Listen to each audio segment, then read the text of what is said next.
and welcome to Sarah's Varsity Talk. On today's episode 4, we will be learning the rainbow effect. The rainbow effect. 3 various shades are used in a combination of pinks, burgundies, or violets. The lightest is applied diagonally to the inner half of the eye from the brow to the lid. The medium shade is applied to the middle third of the eye from the brow to the lid, and the darkest of the shadows are applied the outer third of the eye from the brow to the lid. Once you have cleaned your brows, followed the lower lash line with the tape, and prepped your eyelids, you are ready to pick your palette. We have chosen the P. Louise You Give Me Butterflies Moonlit Meadow. We are also using the Morphe 35T today. Taking our Morphe M503 and taking our darkest shade and beginning in a packing motion on the outer corner of the eye, using a blending motion back and forth just to smooth that blend. Not adding any more product as you go up, just still using those same motions. Once you feel like the pigment is really good here, you can move on to your next shade. Using the same brush, the Morphe M503, going in with the same packing motion. If you need to, you can always use your ring finger to apply onto the lid, adding a little bit more pigment if there's any spots that don't quite take with the brush.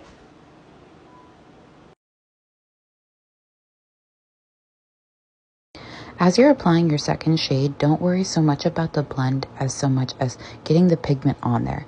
We're going to go back in and blend a little bit more as we progress. A little achoo moment. Oh, there we go again. Wasn't prepared for that. So as you can tell, we're going in with our second shade here, and we are just blending right now. We're packing that up a little bit as we go, but not adding any more product to the brush, just using what's already on there, going back and forth. Once you feel like those 2 shades are good, you are good to go in with your Morphe 504 blending brush. We're going to be using sweeping motions, going back and forth across the lid to get those 2 shades to blend a little bit better as we go up towards the brow.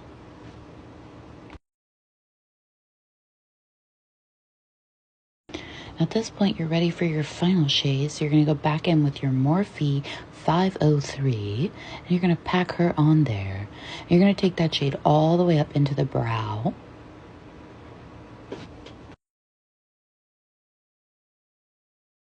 I'm also using that lighter shade to diffuse the line of demarcation that is created between the white area and the darker shade.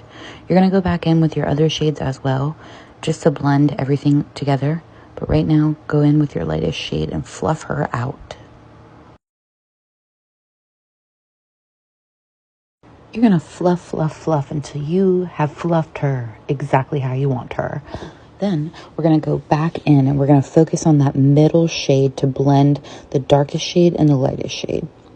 I am using the Morphe 503, starting right in the middle, just to blend her out. You can see we're getting a little bit more closer to our goal.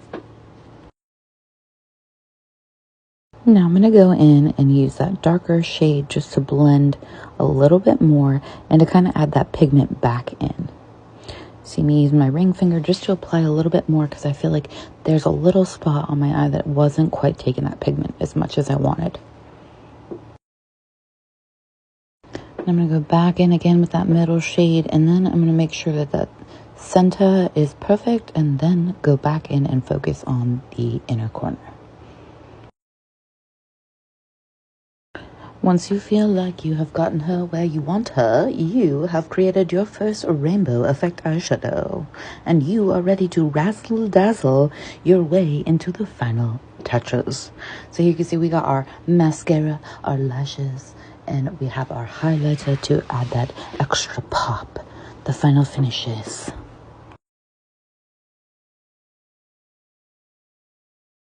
Once you add your razzle-dazzle, you are finished and ready for your final product. Can't wait to see. Thank you again so much for watching. It's time for you to get spicy too. Stay spicy. Bye. Tune in to see what we're doing next.